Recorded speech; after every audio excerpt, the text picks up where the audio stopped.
السلام علیکم ورحمۃ اللہ وبرکاتہ۔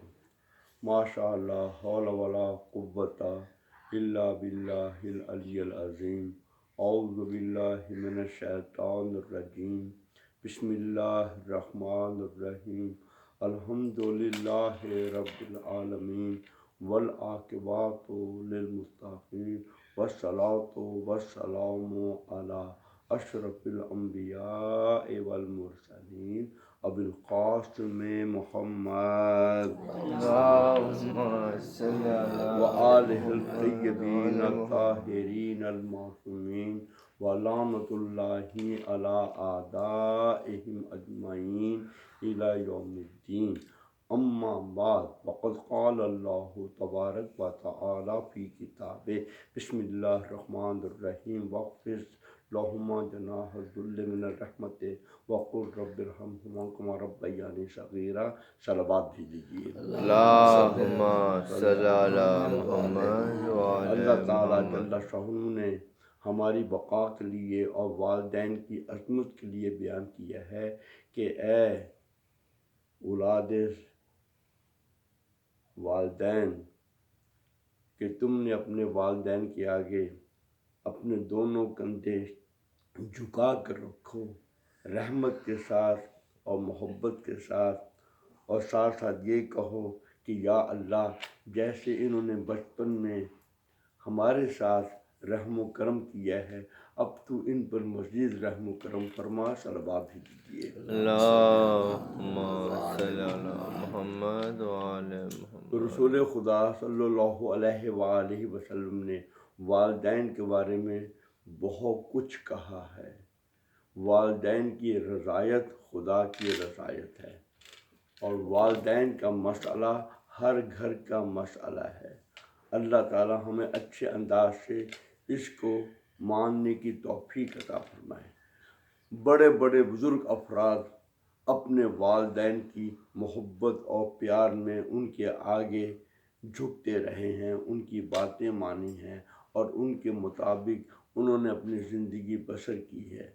اور امام زین العابدین کے بارے میں ہے، وہ فرماتے ہیں کہ میں ایک دسترخوان پر جہاں پر میری والدہ بیٹھی ہو تو میں کچھ فاصلے پر بیٹھنا پسند کرتا ہوں، وہ اس لیے کہ ممکن ہے کہ جس لقمے پر میری نگاہ جائے میری والدہ کی بھی نگاہ اسی پر چلے جائے، اور اس طریقے سے کہیں میری والدہ کی دل آزاری نہ ہو۔ اللہ اکبر۔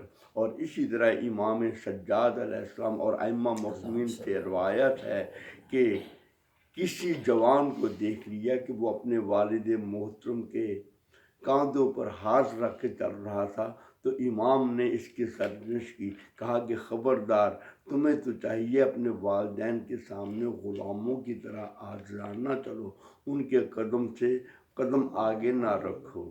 اللہ اکبر۔ یہاں پر مجھے رسول خدا صلی اللہ علیہ وآلہ وسلم کا ایک واقعہ یاد آ رہا ہے جو کہ آپ کے سامنے میں بیان کرنا چاہتا ہوں۔ خدا کرے ہمیں اپنے والدین کو راضی رکھنے کی توفیق دے۔ جن کے والدین اس دار فانی سے جا چکے ہیں تو ان کے لیے ہمیں نیک اور صالح کام کرنے کی توفیق عطا فرمائے۔ میں نے یہاں تک پڑھا ہوا ہے، معصومین فرماتے ہیں ایسا نہ ہو کہ جو بچے اپنے والدین کی زندگی میں ان کی اطاعت کرتے تھے، کہیں مرنے کے بعد خدا ان کو آگ نہ لکھ دے۔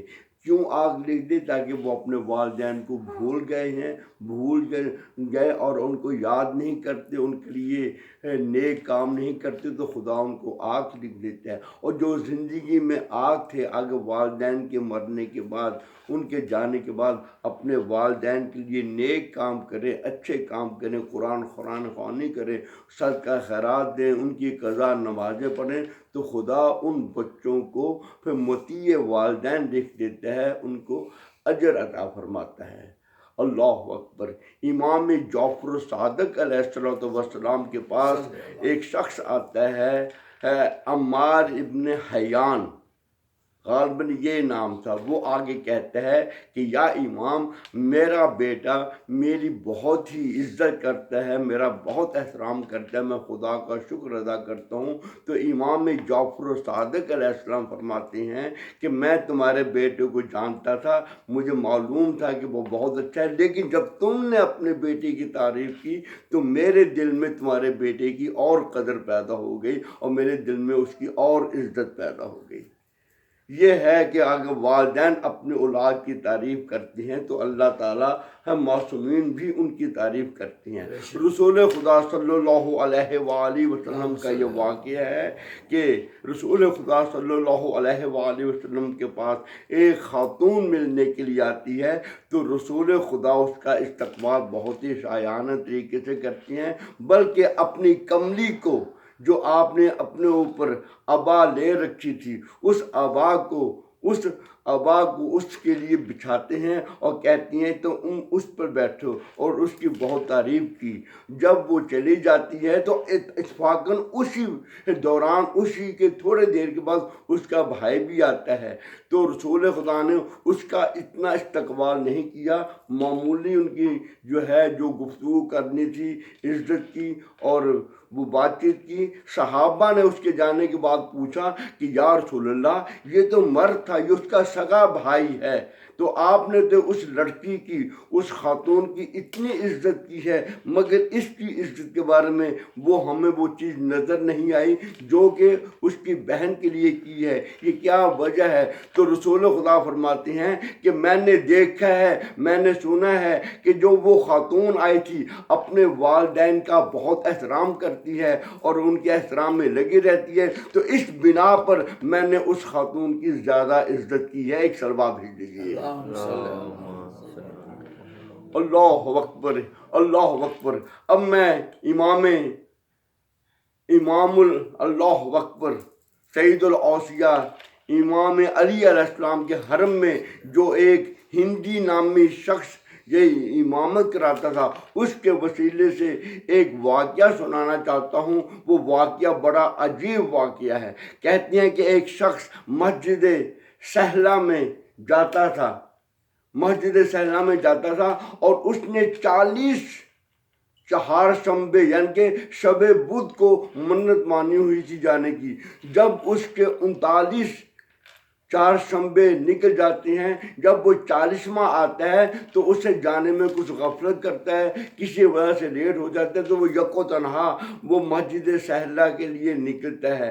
کہتا ہے کہ ابھی میں نے صرف کچھ راستہ ہی طے کیا تھا اور اس وقت جو چاند ہے اپنی پوری روشنی چاروں طرف پھیلا رہا تھا اور کچھ بلند ہو چکا تھا۔ اتنے میں ایک گھوڑ سوار آتا ہوا نظر آیا تو میں کچھ سہم سا گیا کہ کہیں خدا نہ خواستہ وہ گھوڑ سوار بالکل میرے پاس آ جاتا ہے اور آ کر مجھ سے وہ جو بدھو حضرات ہوتے ہیں، عرب کے جو بدھو لوگ ہیں، اس زبان میں مجھ سے گفتگو کرتا ہے اور میں ان سے بھی الیکس لائک کرتا ہوں۔ کچھ دیر کے بعد وہ مجھ سے پوچھتے ہیں کہ تمہارے پاس کھانے کے لیے کوئی چیز ہے؟ تو میں نے انکار کیا کہ میرے پاس کھانے کی کوئی چیز نہیں ہے۔ کہا کہ یقیناً تمہارے پاس کھانے کی چیز ہے، دیکھو تو صحیح۔ جب میں نے اپنے آپ کو ٹٹولا تو میری جیب میں کشمش نکلی۔ جب کشمش نکلی تو مجھے یاد آیا کہ میں نے یہ کشمش اپنے بچے کے لیے خریدی تھی کہ میں اپنے بچے کو دوں گا، دینا بھول گیا۔ اتنے میں وہ گھوڑ سوار مجھے کہتے ہیں اوصیکم بالعود، 3 مرتبہ یہ جملہ کہا، کیونکہ وہ بدھوؤں کی زبان میں، عرب کے بدھو کی زبان میں عود کہتی ہیں اپنے بوڑھے آدمی کو۔ کہا کہ میں اپنے بوڑھے آدمی کی اتنی خدمت کرتا تھا، ہمیشہ ان کی خدمت میں لگا رہتا تھا، حتیٰ جب وہ رفع حاجت کے لیے جاتے تھے، بیت الخلاء میں جاتے تھے، تو میں ان کے لیے پانی کا انتظام کرتا۔ جب تک وہ باہر نہیں آتے تھے میں ان کے انتظار میں کھڑا رہتا اور ان کی میں خدمت کرتا۔ میں ہر کام پر اپنے والد محترم کو ترجیح دیتا تھا، لیکن اس وقت ہے وہ آنے والے مجھے کہتے ہیں اسی کا بالعود۔ کیا مقصد؟ کہ اپنے بوڑھے باپ کی طرف توجہ دو، میں تمہیں بوڑھے باپ کی نصیحت کرتا ہوں، بس یہ سننا تھا تو اے پوچھنے والے تو نے جو مجھے پوچھا ہے کہ میں مسجد سہلا کیوں نہیں جاتا، پہلے مکمل جاتا تھا تو اس لیے میں مسجد سہلا نہیں جا رہا کہ وہ آنے والے نے جب مجھے یہ گفتگو کی تو میرے پورے جسم میں کب کبھی سی داڑھی ہو جاتی ہے، اور میں سوچتا ہوں کہ آنے والا کون، یک بار آنے والا میری نگاہوں سے غائب ہو جاتا ہے، اور میں سمجھ جاتا ہوں کہ آنے والے امام زمان علیہ السلام تھے، امام مہدی علیہ السلام تھے، کہ جنہوں نے مجھ کو میرے والد کے بارے میں نصیحت کی کہ اپنے والد کا زیادہ خیال رکھو، اس لیے میں نے مسجد سہلا جانا بند کر دیا ہے اور اپنے والد کی خدمت میں لگا رہتا ہوں۔ تو میرے بہن بھائیوں، والدین کی عزت کرنا بہت بڑی بات ہے، والدین کے ساتھ چلنا بہت بڑی بات ہے، والدین کا احترام کرنا انسان دنیا میں بھی عزت دیتا ہے اور آخرت میں بھی عزت دیتا ہے۔ ہمیں چاہیے اپنے زندہ والدین کی بھی اچھے انداز سے خدمت کریں، اگر وہ دنیا سے چلے جائیں تو ان کو نیکی کی کاموں میں یاد رکھیں۔ وما علینا الا البلاغ المبین۔ اللہم صلی علی محمد و آل محمد۔